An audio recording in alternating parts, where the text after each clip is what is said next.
Gabe, thank you so much for being my first guest on my new podcast, going to be on Substack as well as other podcast platforms, but primarily looking to explore this through Substack.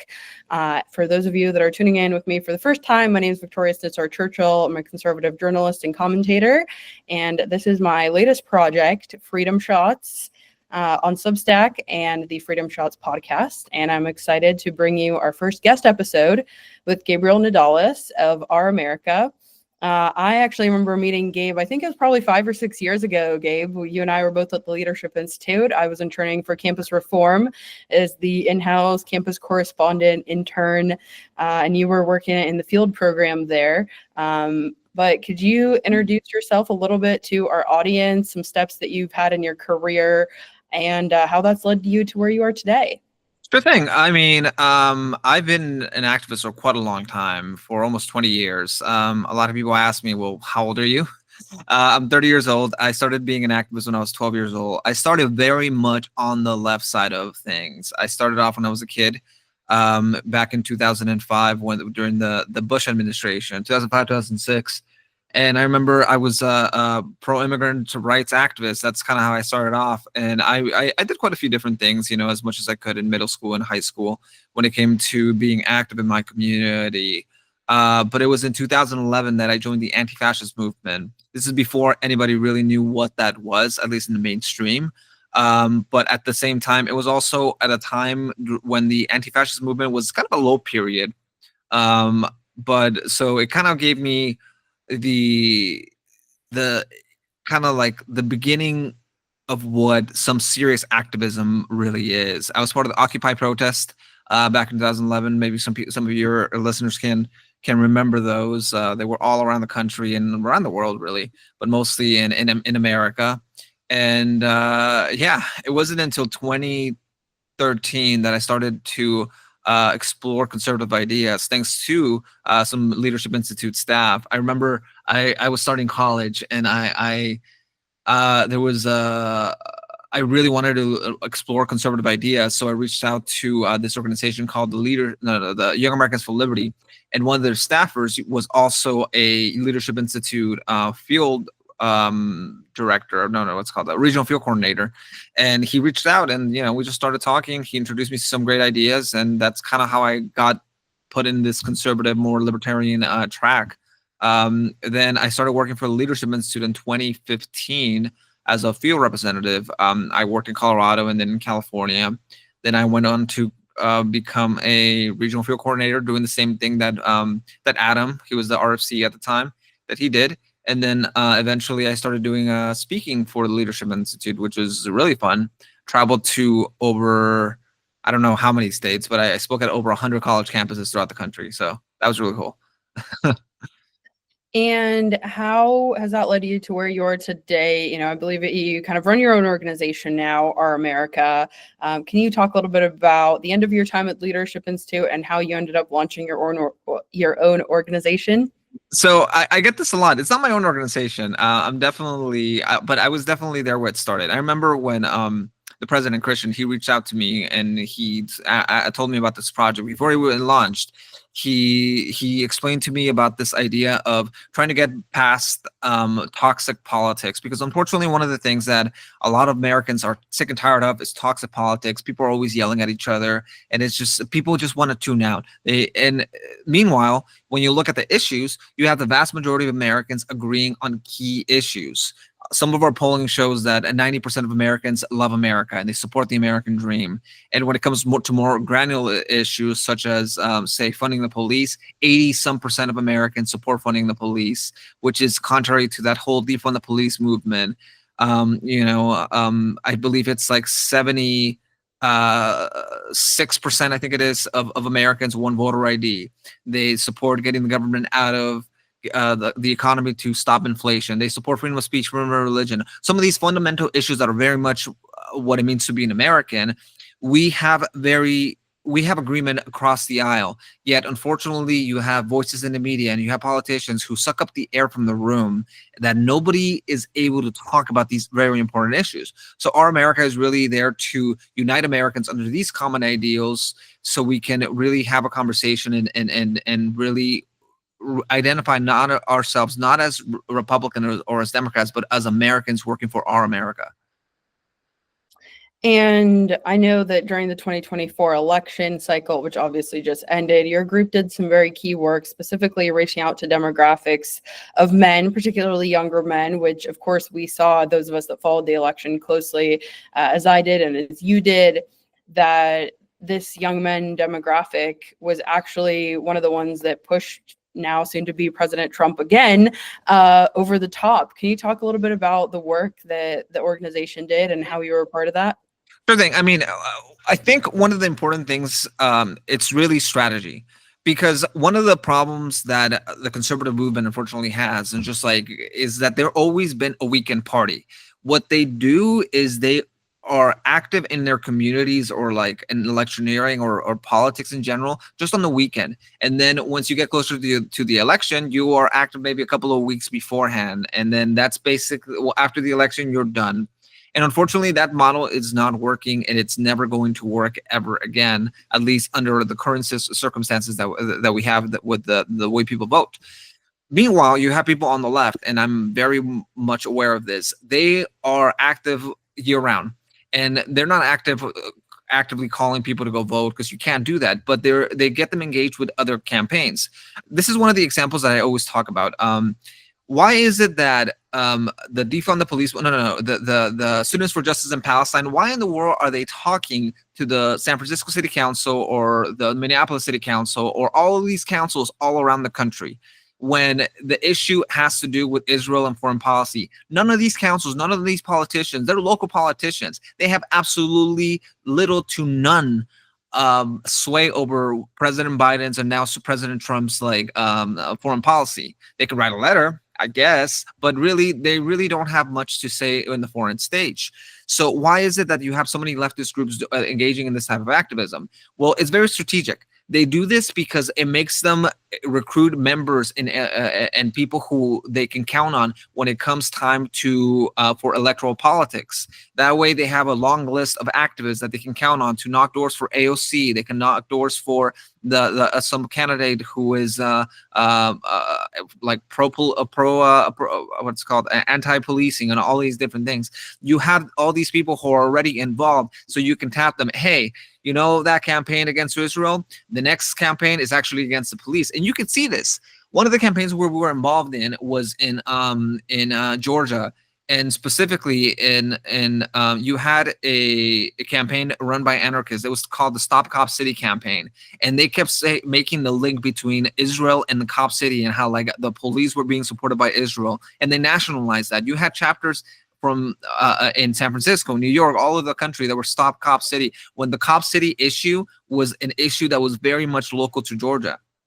So when Our America gets involved, we're a grassroots organization. We go into communities. Right now we're present in Tucson, Arizona, and the state of Arizona, really, as well as Georgia, and we are there 24/7 right now, right after the campaign just ended, but we're already thinking about what's going to be our next effort. We're looking into doing community service events. We're looking into doing speaker events like all throughout the community, and invite them to make sure that people have a hub and they have campaigns ready for them so they can affect change in the immediate future locally, so then we can count on them when it comes to some of the more important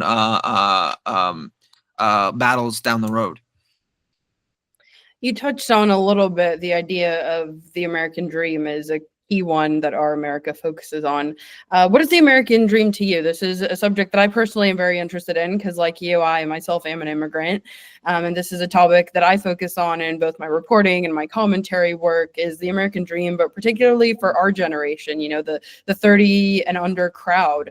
My personal view is that a lot of people in our generation feel like the American dream doesn't exist, particularly for them. So what is your organization doing to combat that narrative?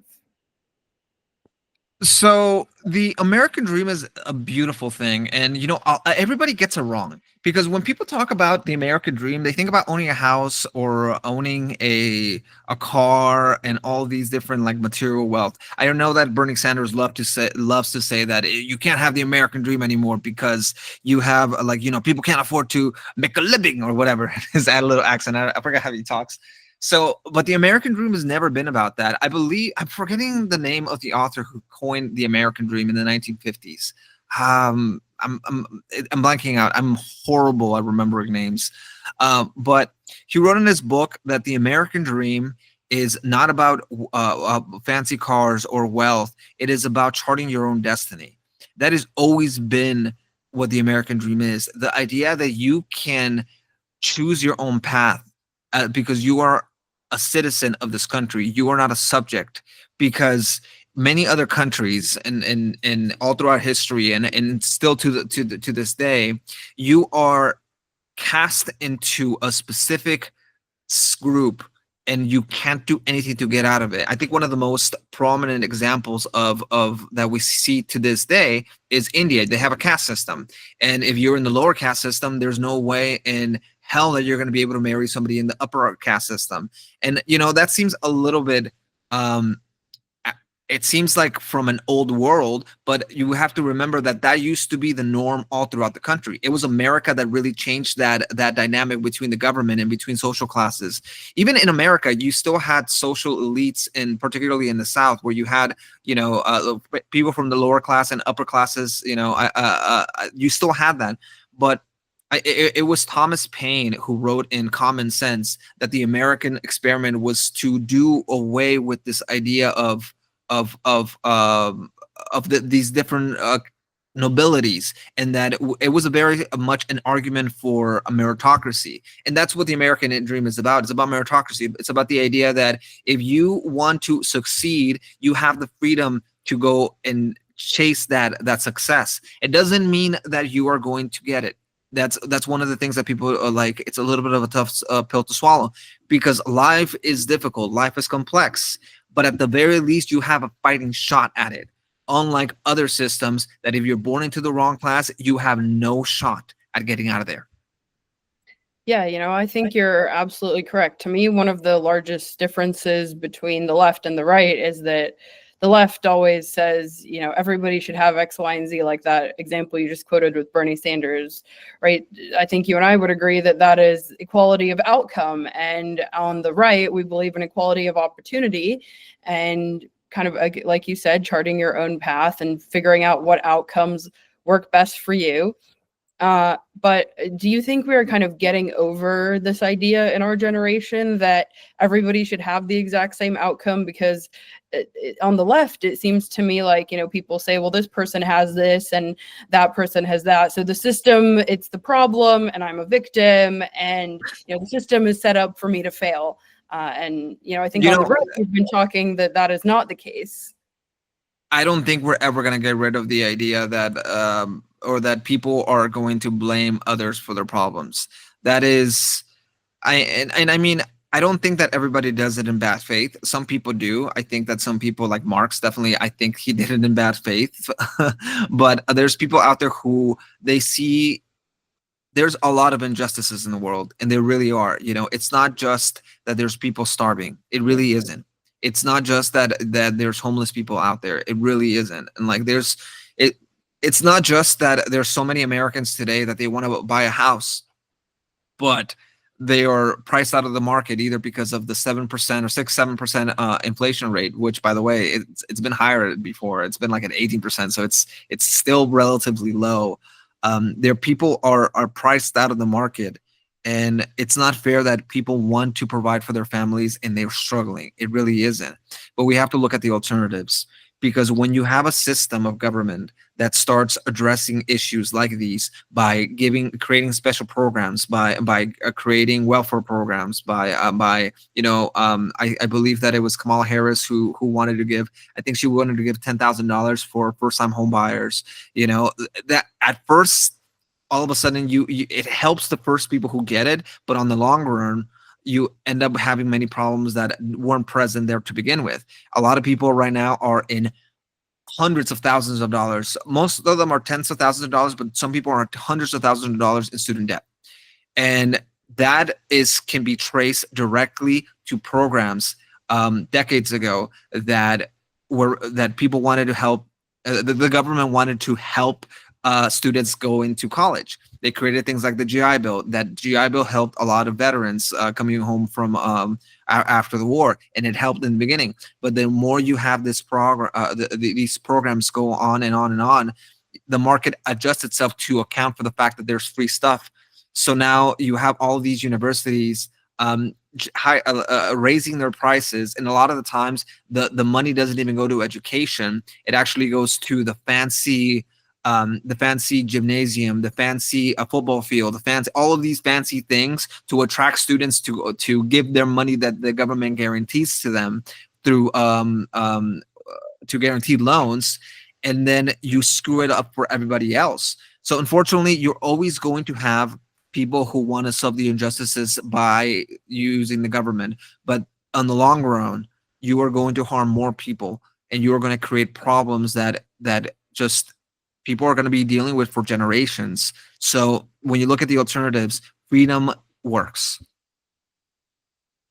And moving forward, looking back at the lessons from the 2024 election, what is our America doing moving forward? You know, I think you and I have both been a part of grassroots movements, grassroots organizations, politically in the political space that kind of pop up right for the election and then they go away. But it seems like you guys are trying to do something different that hasn't really been done on the right before.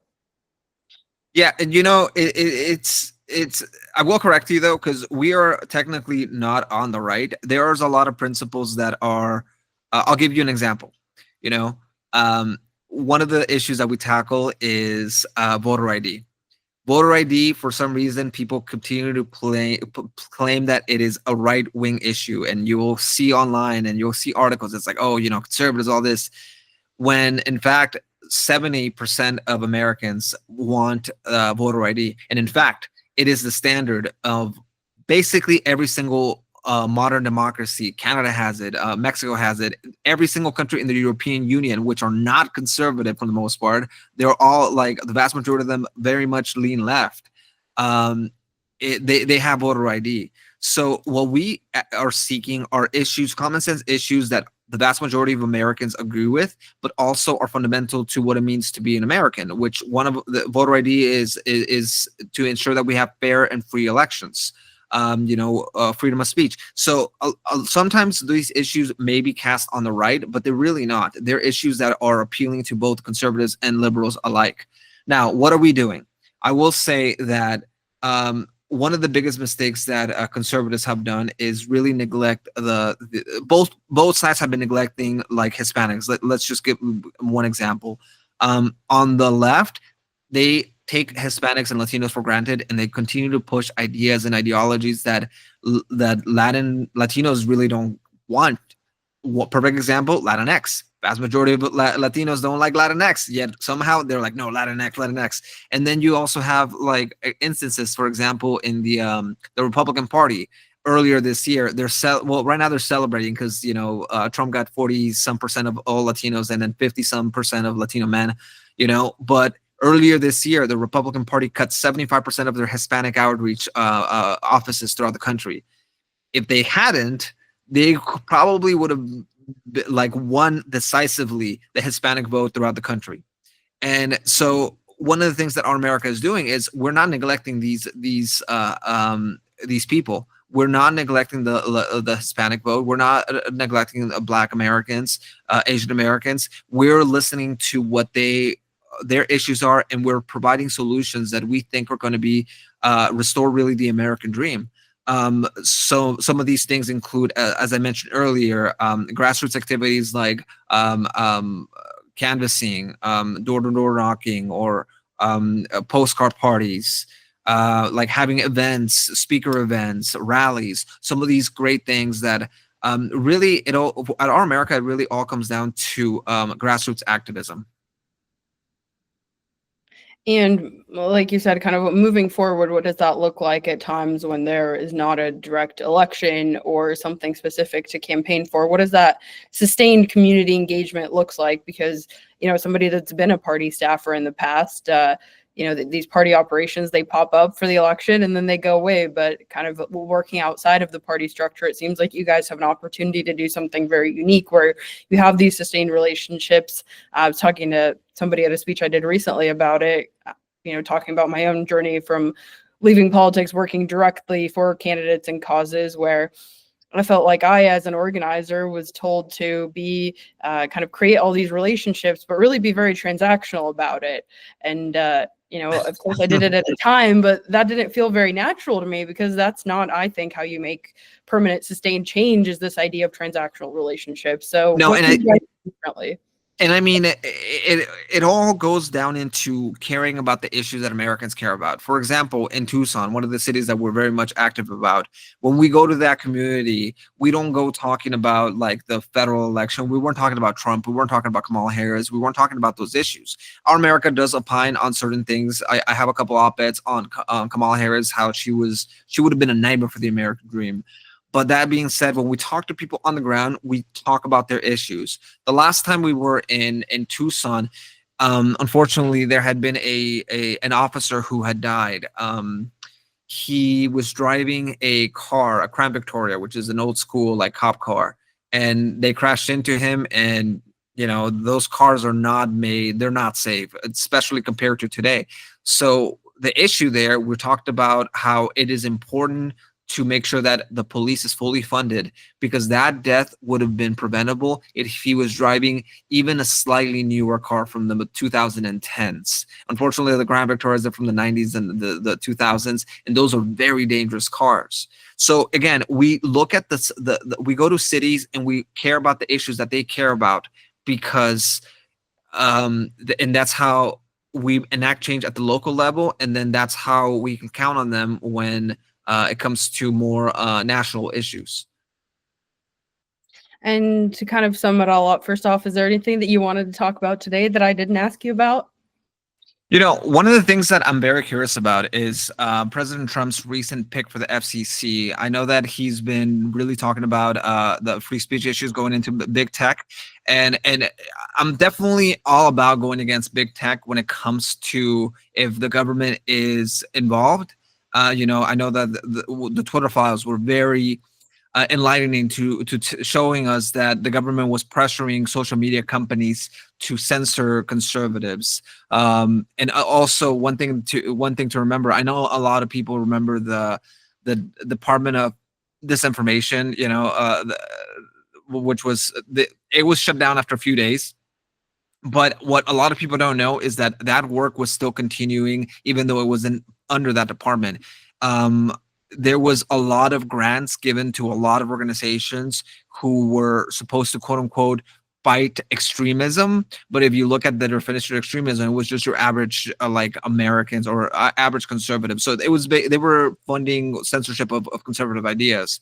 So I think that is going to be a very interesting thing that we need to pay attention to see what it means to fight big tech under a Trump administration. So that's something that I want to see how that goes. Definitely. I'm looking forward to looking at that as well. And, even if they choose to take some certain measures, for me, I always want to know what those enforcement mechanisms are, because I think this is when you and I were both at LI. We remember the free speech on college campus bill and big reception that a lot of LI activists and students were invited to at the White House in the first Trump administration. And, I think at least me, I was like, oh, okay, like it's great. It's going to be done and dusted. This isn't ever going to be an issue again on college campuses. And I'm going back now and I'm starting to talk to college students, and it seems like the issues they're experiencing and facing on campus today are worse. Definitely haven't gotten better, either the same or worse than they were when I was in college a few years ago. So, I think what happens in DC is one thing, but how that's actually carried out nationwide is a completely different conversation. I think that's interesting too. No, certainly. On. Yeah, one of the things that at our America in our policy proposal is enforcement of that executive order. It all started with Hayden getting punched in the face, and Hayden at the time he was my employee when I was the leadership mentor. I remember dealing with all of that crazy stuff. But President Trump invited us to the White House, which was exciting. He invited you as well, and yeah, I mean it was just. It was great it was great at the time to know that executive order was going to be on the books, but we haven't seen enforcement of that. And I think that we are going to see, at least my hope is that we're going to see the enforcement of that executive order, it's very simple. At least it's a 3-part executive order. The first part was, if you are a publicly funded university, and you have to adhere to the First Amendment. If you don't have funding. And the second part, I believe, was if you're a private organization and you have policies in your handbook that are free speech policies, you have to uphold them to your contract, because it's a contract. If you don't, there's no funding for you. And the last one was like on student debt, I believe, but that's a separate issue. Absolutely. And of course, because the title of this podcast is Freedom Shots, I want to ask all of my guests that have the opportunity to join me on the show, what is a chance that you took your shot at freedom, and how has that worked out for you? As far as I know, or based on what I know from your story, to me, that would probably be when you left Antifa, but I don't want to put words in your mouth. So, I mean, what is my freedom shot? Another time that you took a shot at freedom. I didn't take this. My parents took this for me, but I mean, I can't say that it wasn't great. When I first came to America, that's the freedom shot, really. I mean, everything comes from that decision. Sometimes I tell my mom, like, like that's the best thing she could have done. My mom and dad, that's the best decision that we could have done as a family, like that was the shot at the American dream when we first came into this country. Awesome. Well, thank you so much again for joining me. Where can folks keep up with the work that you personally are doing, as well as what Our America is doing? Okay. Thank you. I appreciate it very much. Where can folks follow you on social media, or where's the best place to find people you? Can check us out at joinouramerica.org, or they can check me out at on Twitter at OG Nadales. Awesome. Well, thanks so much again for your time, and looking forward to seeing everything that you guys get up to in the future. Thanks, Victoria. Bye.